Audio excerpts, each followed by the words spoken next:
think that ranks top 5 most traumatic freshman experiences. Senior year, you realize, oh my gosh, like I need to find a job. I'm gonna move out of this place. Like, am I gonna have friends? One Christian after another. After we were having conversations, we're like, they just are hungry for just training. They have mentors, but then like just being able to articulate their faith.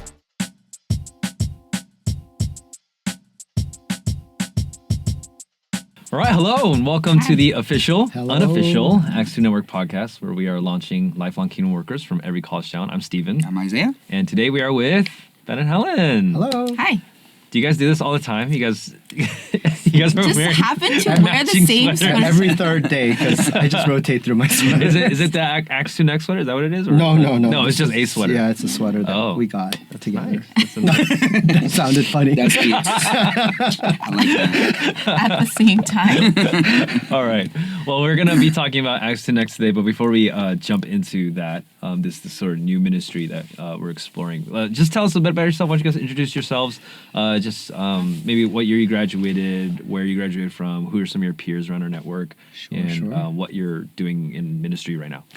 Yeah, so graduated class of 2001, UC Berkeley. Some of my peers around the network would be like Dan Chang in Minnesota, Henry Chen in Austin, Gary Chang up in Davis. And then I think actually everyone else is here in Berkeley. Oh, wow. Okay. That's fun. Cool. Yeah. Oh, okay. I'm Helen, also class of 2001. Some of my friends in the network, Chisun Choi, there's Sarah Chu, who's at UIUC, Susan Iskandar, who's at Madison, Mia Wong, who's on the East Coast. And I think, the rest are here in California at least, Sandra and Davis. Yeah. And then your younger sister is here. She's in Silicon Valley. Yeah. Cool. Yeah. All right. And then we're kind of, we're in the FTLITS program, which is... Leads in training. Yeah. So 1 year, we're about 6 months in. Yeah. So we've been here in Berkeley. We were in Irvine for 4 years. What were you doing in Irvine? We were leading the youth ministry down there. So that was... Got it. Can you actually maybe just briefly go over your ministry resume since graduating? What were the ministries you served in? It's long. It's 24 years, 25 years. Tell us a little bit. So for me, after we graduated, I joined college ministry for a year, and then I went on missions for a year. Where? I went to Tashkent, which is in Uzbekistan. Wow. Spent a year there. I came back. I was part of our Praxis ministry for a little bit, and then jumped back into college. Was in college until... Praxis is young adult. Right. Our young adult ministry, post-grad ministry. And then 2014... we joined our Element ministry, which is our youth group here in Berkeley, and then we did 4 years of Element, and then we jumped over to... Who are some of the Element kids? Oh, boy. Remember from that? Graduating class, that 12th grade class was Anna King. Wow. When we first Matt joined. Choi. Class of 2018. Yeah, Amy Liu. Wow. Beatrice. Yep. Yeah. Oh, yeah. There's a lot of they're everywhere now. They're All everywhere. over the Spread network. out. Yeah, many of them doing youth ministry too. So. And then our last class was Christine Lee. Okay. I take that back. It was Daniel Choi. So, Daniel Choi. Yeah. 2022. Okay. 2022, yeah. And then we went and we joined that first group that started AYM, Area Youth Ministry. Oh, wow. So reaching youth You kids guys are outside the the church OG. walls. Wow. Yeah, we got to be part of that. That was fun. 2 years up here in Berkeley, and then we moved down to Irvine and kind of helped kind of get more kind of youth ministry traction down there in Southern California.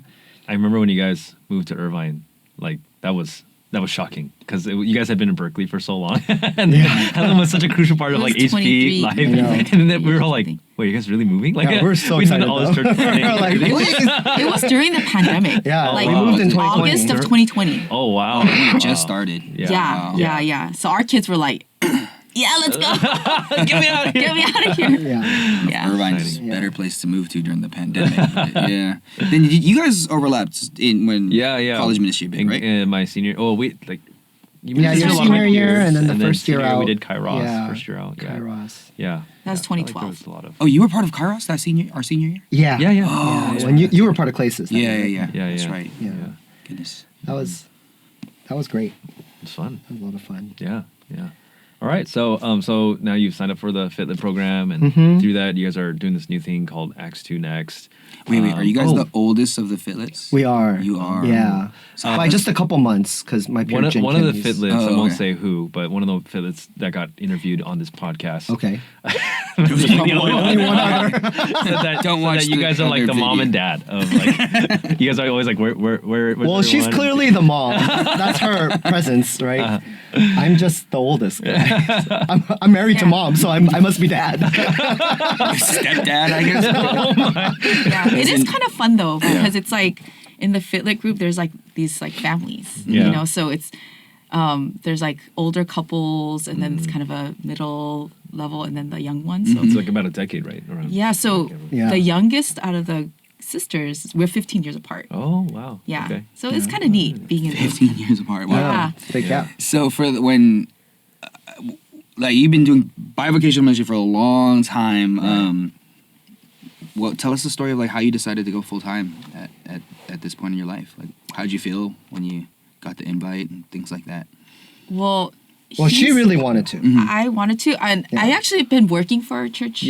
For like, I think this is my 16th year. So when my first child, when he was born, that was the year that I went full time. But for Ben, I was a little bit more resistant. I didn't think.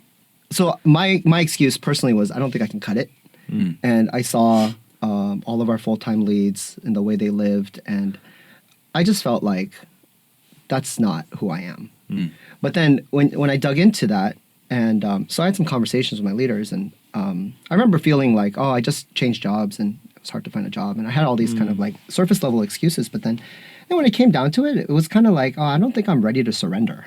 You know, and that was the key word. So like even like this past year, as I was thinking about this past year, my key word was God's really challenging me to surrender. And in the end, it's not about competence or whether you're cut out for something. You know, it's just about whether you're willing to be surrendered or not. And then and so that was kind of the struggle that I went through during that time. Had conversations, and personally, what really moved me was seeing our foreign mission teams being sent out. And because I knew some of those people, and I knew some of the challenges that they were facing as they made that decision to go. And I was just in tears watching the foreign mission commissioning service. And that was right around the time I was like deciding not to do this full-time training program. And then I just felt like, man, I see them surrender, and I see their joy, and what am I doing? I felt really challenged by that.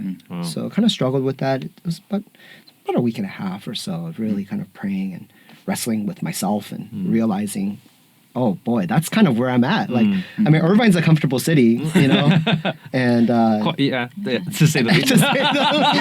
Nice setup, And I had a great setup there. I loved what I was doing, and then to hear kind of being like take that next step, I think that was really challenging for me.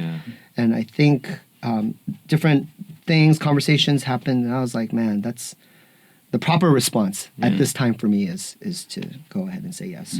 Wow, thank you for sharing that. That's a good word. I often feel like different points in my life, like God is calling me to a level of surrender that I'm not ready for yet. Like that's kind of been a recurring motif and stuff. So. But before, I mean, let's dive into both your stories a little bit. Like, you know, how'd you come to our church, and what made you stick around? How'd you become Christian? Like all that. Spiritual background. Yeah, spiritual background a little bit. Yeah, just feel like. You want to go first? Yeah. Sure. I came to our church through an invite. Okay. So one of my best friends from high school was roommates with Amy Tung, who's also one of my peers, and they were roommates. So then, and I was a spring admit, so I didn't have housing. Meaning you started your first semester was in the spring semester. Yes, but then I took extension courses in the fall. Got it. But then I didn't have like housing in the dorms, so then I was constantly over at their dorm. And so I was like church hopping. And then Jin Kim, I think he's also one of our peers. He had friends on that floor. So he had mentioned like, oh, I go, to this church. You can, he invited us. But I didn't really go. And then we eventually went with some of our dorm friends who's also they go to our church. Henry and Dan were some of our friends from dorms. And it was freshman year, winter, welcome back freshmen after the winter break, like Okay. a freshman dinner thing. Welcome back. Yeah. Yeah, welcome back. And then we all went, like 8 of us went, dorm friends. And then, Because we're all dorm friends. It's funny. Like yeah, you, just Henry, kind and of Jim. friend. Huh. Well, Amy's from Saratoga, so like, you know, the connections. And then we went and then we had dinner. It was Zone C back then. Had a great dinner. And then the post activity was a bowling bonanza. And personally, I really love bowling. I had my own bowling ball with like my wow. name on it and everything. Oh, wow. Yeah, I was on this father-daughter bowling league. And yeah, Wow. so Father-daughter bowling. Yeah, so Have you seen her bowl? Is she I feel like I've only beaten her once in my Oh, life. Really? What's your highest score? What's the highest score you got? I forget, like 162. No, that's or better. something like 162. That's Better pretty than good. anything I've Oh, ever wow. done. Yeah. Okay. Wow. It's more about consistency. Yeah. But anyways, so then everyone was like, I don't know if we're gonna stay. We're like, okay, Dan Chang, make the decision. Are we gonna all stay and go to And this go bowling? Well, it was Yeah. like a group decision. It was huh? like, yeah, and then You guys were all looking at each other. Dan wasn't even Christian at that time, right? Dan Chang. I don't think. Yeah, Yeah. he was not. Wow. But he was coming out, and then secretly inside, I was like, I hope he says yes. And then Too afraid to. And then he's like, sure, yeah, let's go. So we all went. And then it's just, I personally had a blast. And the rest was history. Wow. He stayed. Wait, so you were church hopping, but Yes. I heard you were Mormon. I Is was. that true? Yes. I grew up Mormon. so- But you're church hopping at like Protestant churches? Yes. Oh. So I grew up Mormon. My dad was like a missionary and a bishop and everything. So we were really involved. Wow. And then we stopped going my 7th grade year. Oh, okay. And then didn't go to church for a couple years. And then 10th grade, we followed my aunt, who's a devout Christian. She immigrated from Paraguay, Oh. came to live with us. And we followed her to church, a Presbyterian church. Okay. So since 10th grade, I did go to like Okay. a church. And I grew up very like goody two-shoes. My younger sister was the rebellious one. And so even though... Well, I feel like we need to have a podcast. she might need to come and defend herself. But so you know, I did dutifully go to church, but I hated my experience. So freshman year, I was thinking, okay, I don't need to go to church because my parents are not with me to make me go. But then freshman year, my mom would call me every Sunday. Oh my gosh. Wow. Like, Oh, are you did at you go to church? church? Yeah, Oh like, my did you go to church? Wow. So then out of guilt, Yeah. I just needed to find a church. Oh, wow. So that's why I was like church hopping. Yeah, yeah.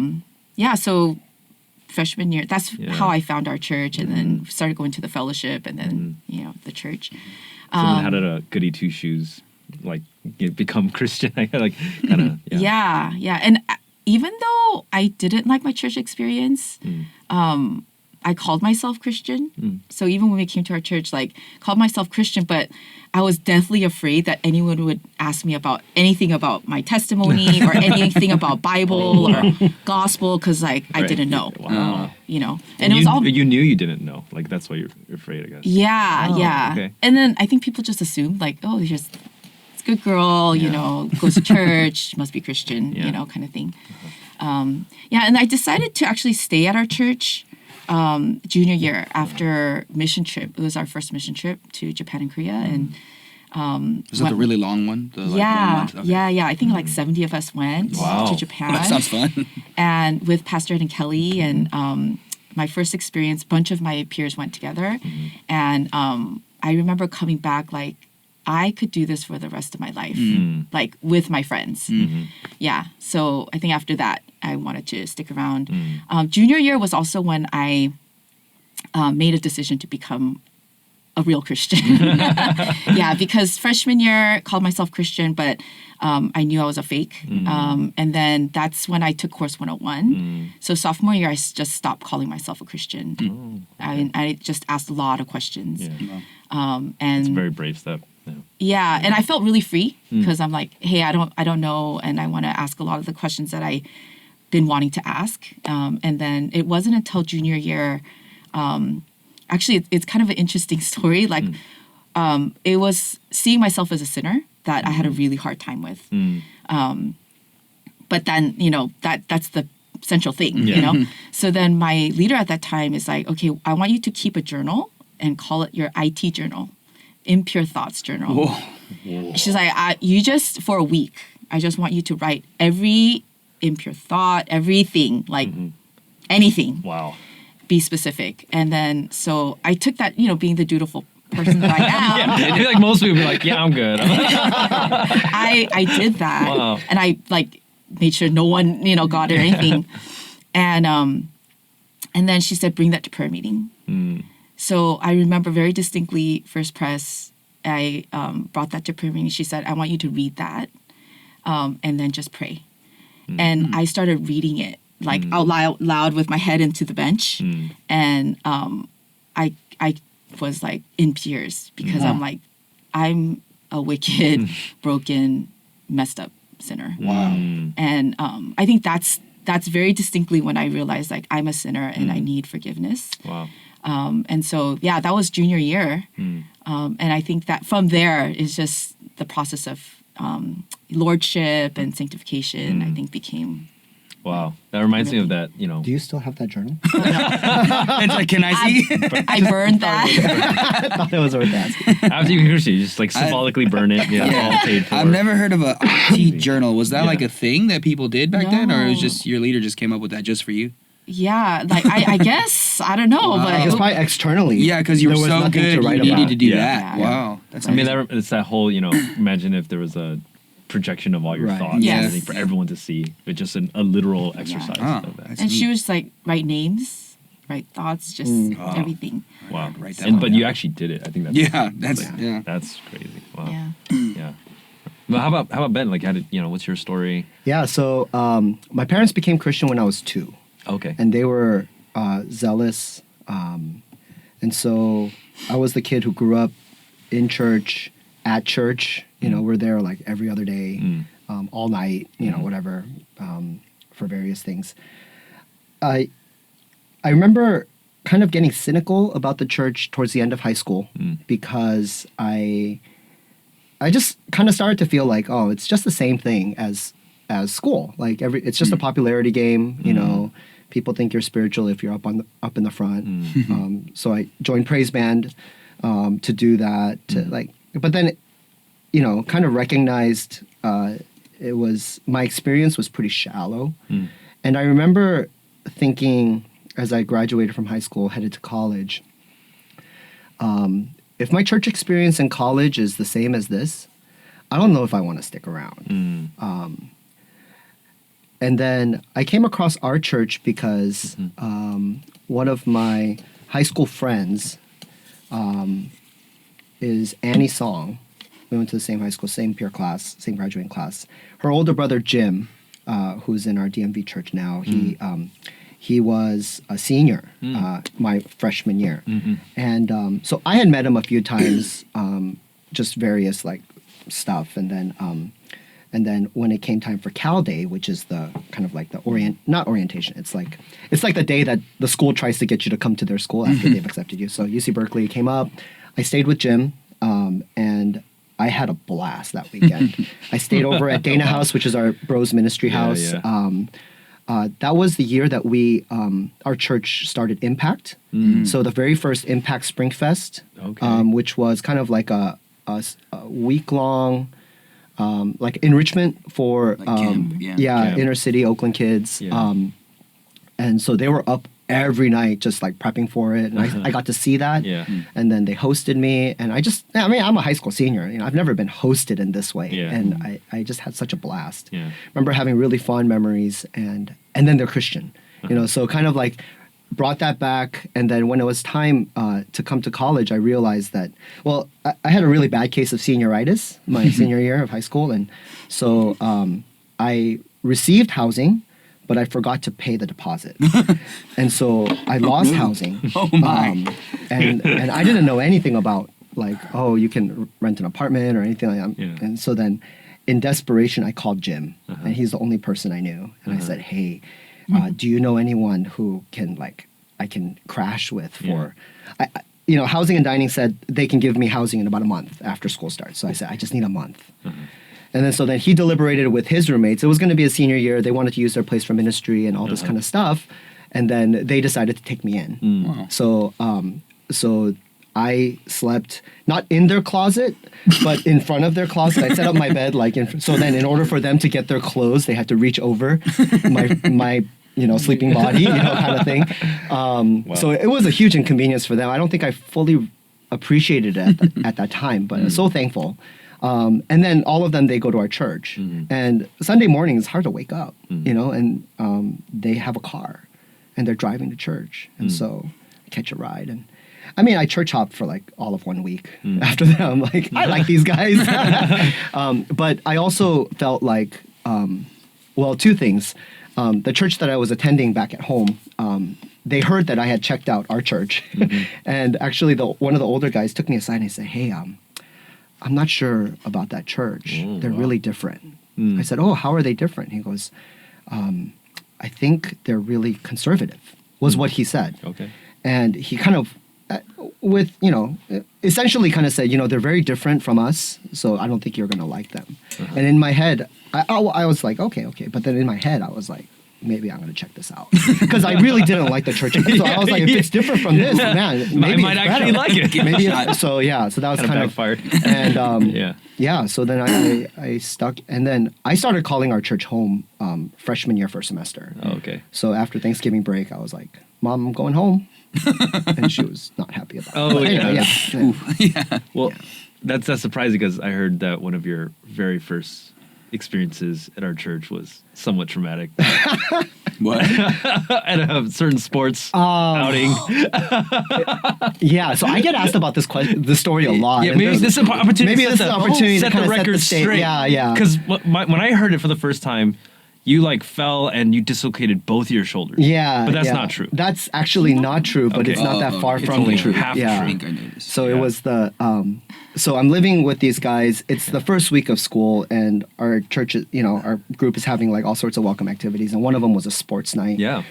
And Clean burger fuel. somebody had left a pair of basketball shorts on my bed, and I never had owned. I don't play sports. Was never like that growing up. So I was like so excited, like, wow, I have a pair of basketball. I just took it for myself. Finders keepers. So later, guys, where's my shorts? But then the problem was it was like an X large or it was a double X large, I forget, and it didn't have a drawstring. Oh. So it was fine when I'm walking around at home as pajamas or whatever, but then I decide sports night, I get to wear my new, kind of new shorts. Go and the game was capture the flag, and you actually wear flag football flags. It was freshmen versus seniors, and we know where this is going. yeah. So I'm not very athletic, and yet I got it in my head that if I run really fast, maybe I can get to that safe zone where the flags are. Yeah. And as I'm running, I start, and then full speed, top speed, like 2 miles an hour. He was a mathlete, not an athlete. Were you a math major? No, I wasn't. But it was like middle school math competition. Anyway, so I'm running, and then some senior sister, and I remember it was a girl, and I don't know who it was though. Thankfully, okay. I don't. Yeah. It's probably Ellen. I don't think so, but I have my anyway. Comes and pulls my flag. And that's normal. Yeah. Except my shorts are underneath that flag. Yeah. And she pulled the shorts too. Oh! And the shorts go all the way down to my ankles. And she must have been mortified. Hopefully she. I don't know if she noticed. Oh. Or maybe She didn't notice? I don't know. But caught up in the moment. But then I am going as fast as my little body can go. Yeah. Right? So all that momentum, shorts are at your ankles, and then I fall over, face down on the turf field. And I had this problem where I would dislocate my shoulders starting from middle school. Too much math. And so so then when I landed on one of my shoulders, and one of my shoulders popped out. Oh. So then so then at this point, people usually ask me, hey, how come you didn't just pull your shorts up with your other hand? And I said, have you ever dislocated your shoulder? So I'm holding my shoulder, face down, thankfully, but my shorts are at my ankles. And then I had a guy who was kind of like an older guy who was kind of reaching out to me. He's this massively built football player kind of guy. And he saw it from, I guess, wherever he was, sidelines or something. And then he ran and he very. I imagine to save you. I was face Good down, so intentions. I don't actually Yeah. see it, but I can also see it as like as it was a movie. yeah. And he's running parallel to my prone body, and he grabs my shorts in one swift motion, and he grabs it and pulls it up.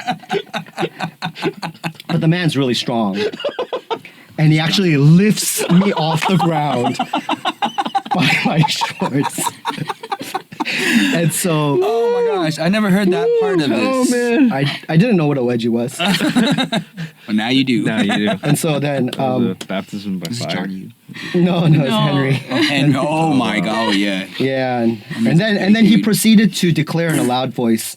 He gathered a group of guys around to say, "There is nothing to see here," which made everybody who didn't notice anything suddenly turn and look. So, anyway, I was not there. Yo, yeah, good. thankfully, which is why this has happened. Yeah, you know, wow. I maybe think if I were there, I would have been like, oh my gosh. Yeah. Like, yeah, yeah. Wow. Providence. That I think that ranks top 5 most traumatic freshman experiences. Yeah, I didn't realize that Not was even your at our church, freshman just like year. That was period. freshman year. Freshman year, yeah. like during welcome First week. week. During welcome week, yeah.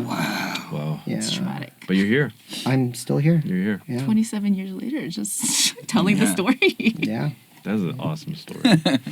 Yeah, so let that set the record straight. Yeah. Wow. Just one shot. Okay. That clarifies a lot of things. Yeah, that was worse. Does that than also I thought explain it a lot of was, actually. Well, we're talking. Okay, but we were talking about becoming Christian. Yeah, why yeah. you stayed in our church and everything. Oh, yeah, yeah, We yeah. can go Okay, to that so- really so, quick. We spent a little too long. Yeah. Yeah, anyway, so you know how they say, like, if you're really well churched, sometimes you have to be unsaved in order to become saved. Yeah. So that was me. I thought I knew so much, but the whole aspect of sin, my personal sinfulness, was kind of just a theoretical thing until freshman year, winter retreat. The pastor preached on Luke 15, and I was like, oh, I'm not the younger son. I'm not rebellious like that. But man, when he started preaching on the older son, Yeah. that really hit me because all my life I had been in the Father's house, but there were so many ways in which I did not understand the Father's heart. Yeah. And so I didn't understand the Father's heart for me. I didn't understand the Father's heart for his lost children. And I didn't understand that the Father wanted a relationship with me. And so all of that, and that was my rebellion, you know, there externally, but internally, like far, far away. Yeah. And so that really broke me. That's when I made a clear salvation decision. That's when I said, oh, now I get it. Now I understand why Jesus needs to be my Savior. After that, it was kind of a struggle for lordship, though. Because some of those truths that I believed and I carried growing up was so deep in me. And just the personal lack of reflection and personal lack of depth, like that was a challenge to really kind of continue to muck through. And you know, so that the rest of my college experience was really an exercise of trying to get deeper, you know, be a little bit less shallow, be more thoughtful, recognize my sinfulness a little bit more. But yeah, that's kind of how that happened. And really, it was like the first year after college where I experienced, I think in some ways, that first step of like genuine lordship. You know, they say that after college is kind of when the rubber finally hits the road. Yeah, you're like writing checks. through Yeah, college. yeah, you're After writing college, checks, you're and now you have cashing. to finally Yeah. cash them. And I realized, wow, I don't have much stored up in the bank. And so I think that was an experience of really struggling with, okay, what do I really believe, and what does that implication for my life?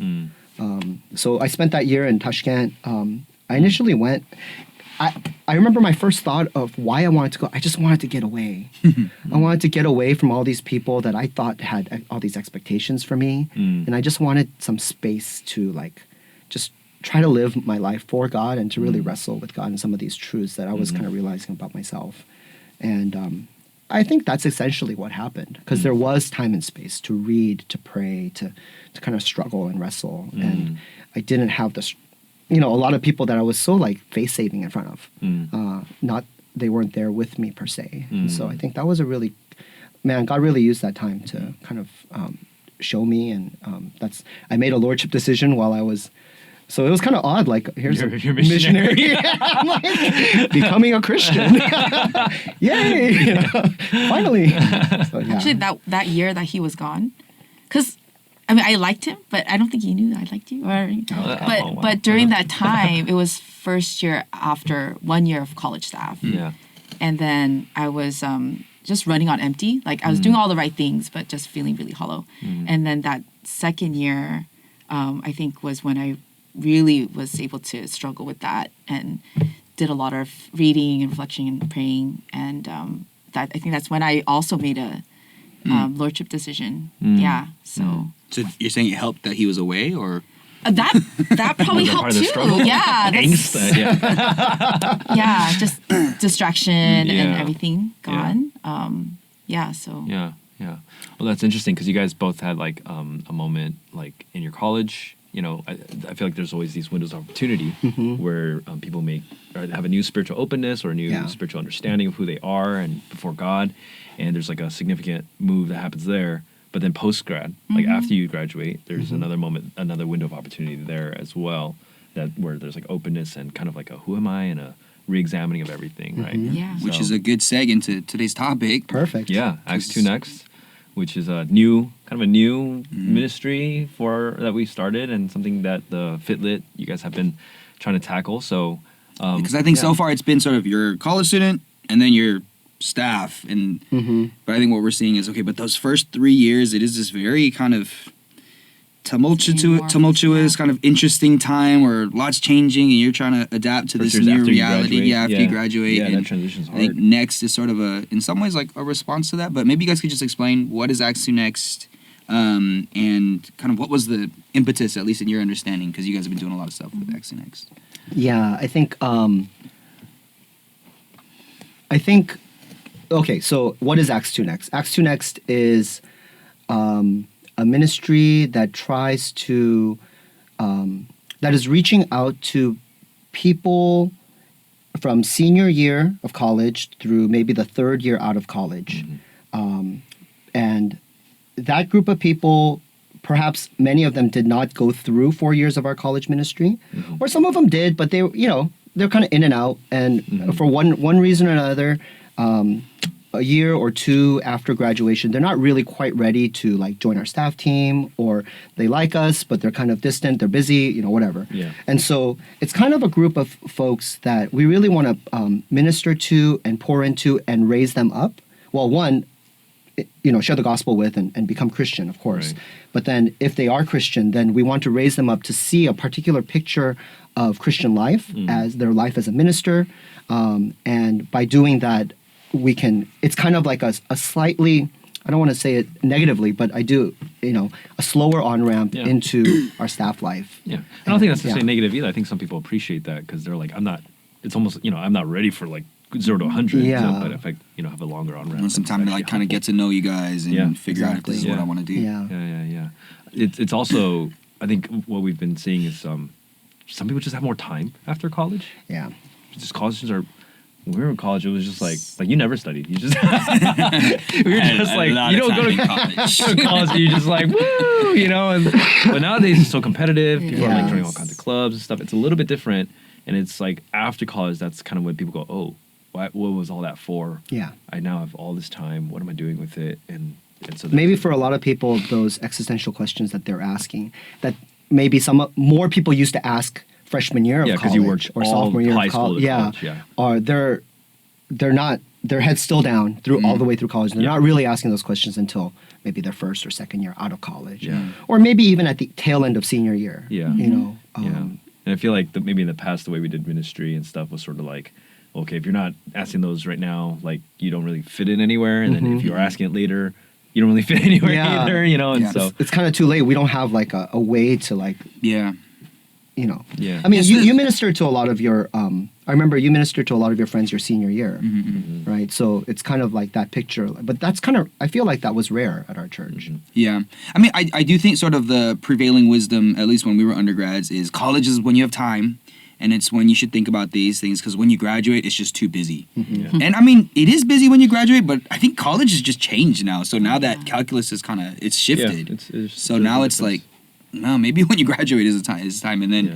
I mean, with the job market as it is, some people got some long period before Yeah, they even they're- start work. they're So, needy. yeah.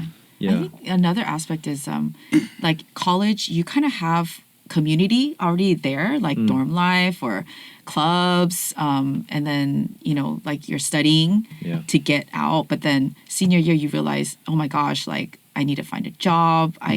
Like I'm gonna move out of this place. Like, am I gonna have friends? Like Yeah. all my friends are going to other places for Yeah. jobs. Like I'm gonna be by myself. So I think senior year, after that kind of like rat race Yeah. grind is gonna halt soon, then they're asking all these questions. Yeah. And it's hard to make friends once you graduate. Oh, it's yeah. not as easy as college for Yeah, sure. there's so much Yeah. of the campus that just serves that up for you. You'll Yeah. really appreciate. And so then they graduate and they feel bereft. Yeah. You know, they might have a great job, but they're in a new city and they don't have family or friends there, Yeah. and like coworkers are not the same kind of friends that like you know. Yeah, it's Yep. different. So I think one other thing is like in general people are a lot less connected, yeah, right? And Yeah. so Was the fastest growing household is household of one. in the yeah, US. so then they don't have anyone to like even ask a basic question like everything is all of your answers come online from these like you know faceless articles, and I think people are really hungry for connection during Yeah. that period too. yeah. So Acts2 Next is sort of coming in and filling that need, I guess, for That's definitely the felt the hope. need, and trying so to trying to figure out what shape how this needs to be. Yeah. To kind of meet that need. Mhm. Yeah. Yeah. So what have you guys been doing? Like what have you guys been engaging in trying to shape this new ministry or give shape to it, and what are the things you guys have primarily been doing to do that?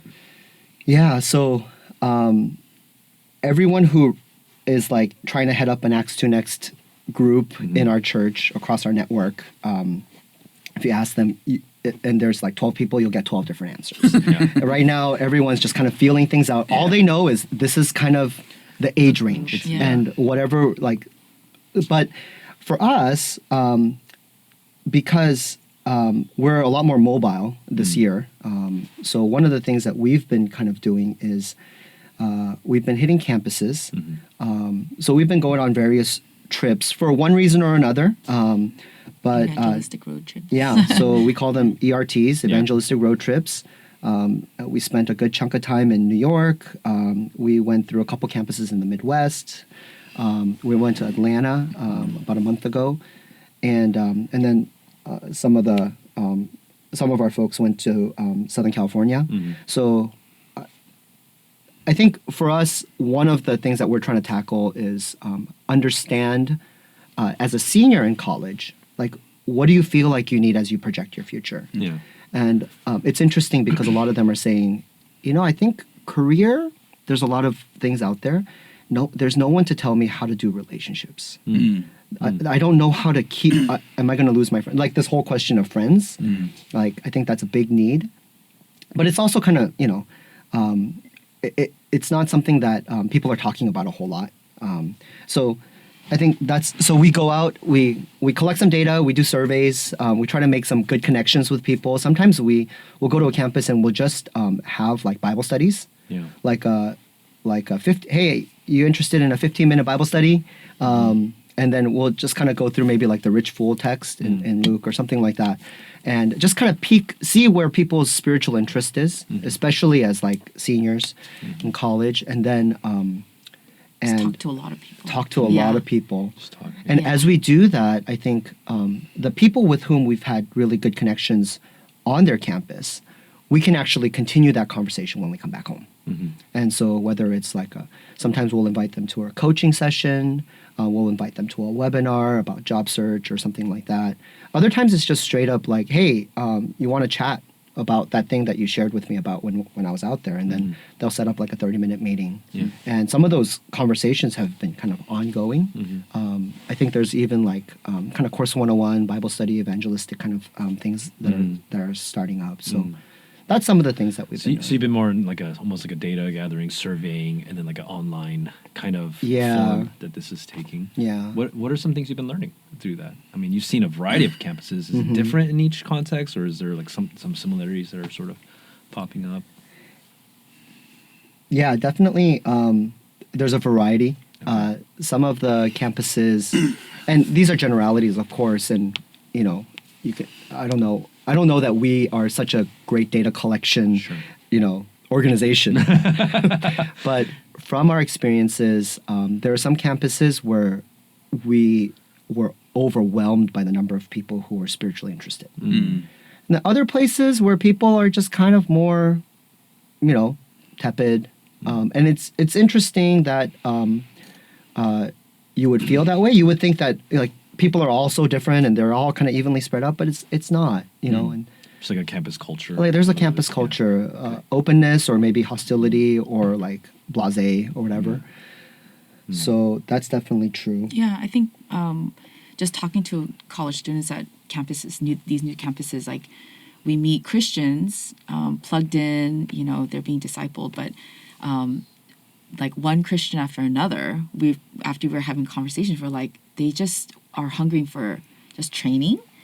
Or they have mentors, but then like just being able to articulate their faith or being trained in apologetics, like it's not something that they're regularly getting. Like they might be reading the Bible, but in terms of being able to persuade or being able to articulate and explain Christianity or just these different questions, like that's a need that we saw. Or or there's a campus that as we were doing the surveys, we see that many of them have never heard the gospel, you know? So I think just having these times where we're surveying and just having conversations and we're kind of armed with just different questions that we might ask on a campus.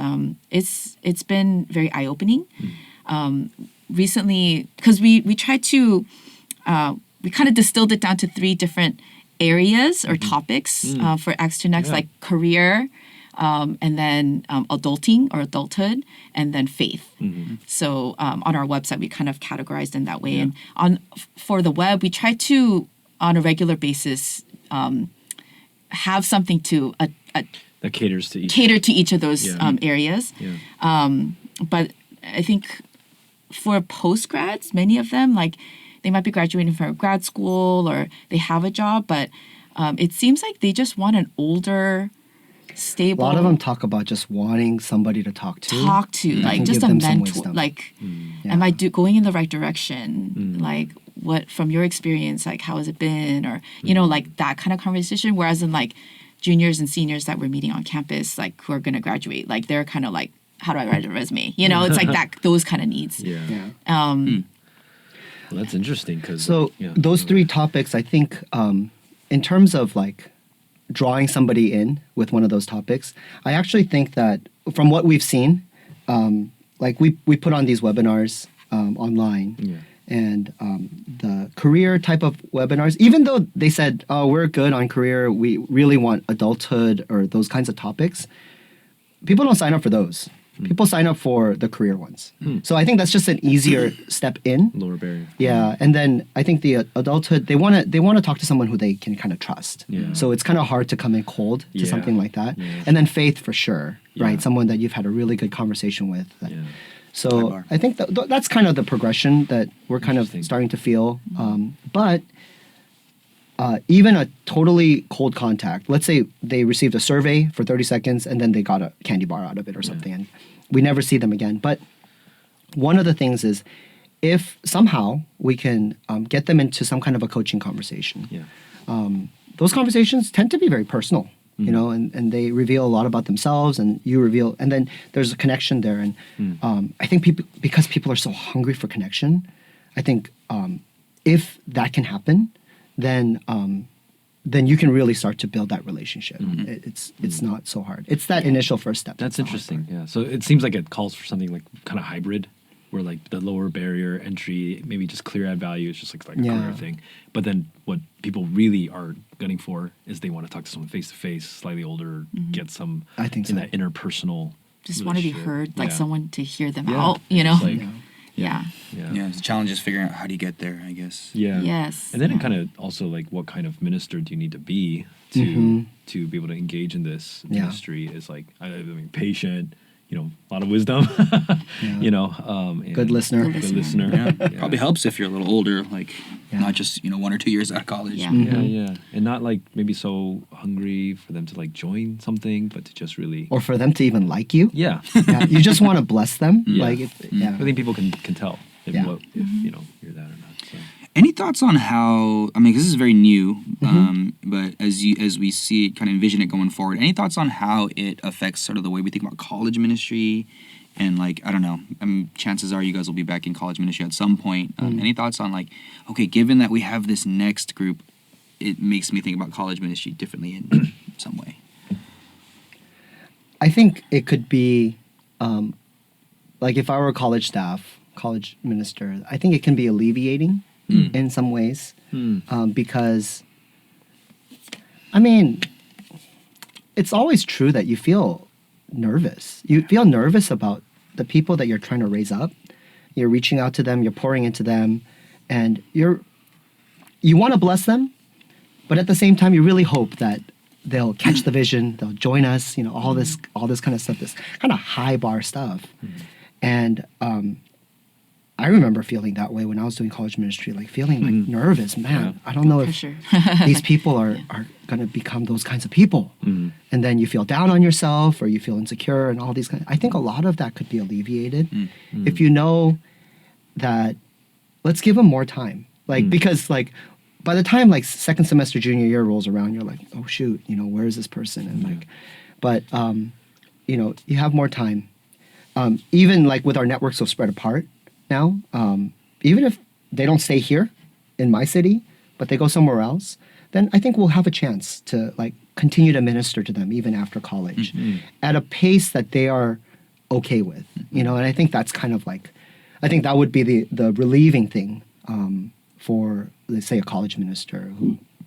It would require a lot more like trust and surrender, kind of like what we were talking about earlier, and prayer. I think that God's actually still working. I think something that I learned, because I felt that when I was in college ministry, but then when I was doing youth ministry, like once they graduate high school, like who knows where they're going to go. But it was very clear to me as a youth minister that during their years in high school, like I want to share the gospel with them, love on them. Hopefully they'll become a Christian.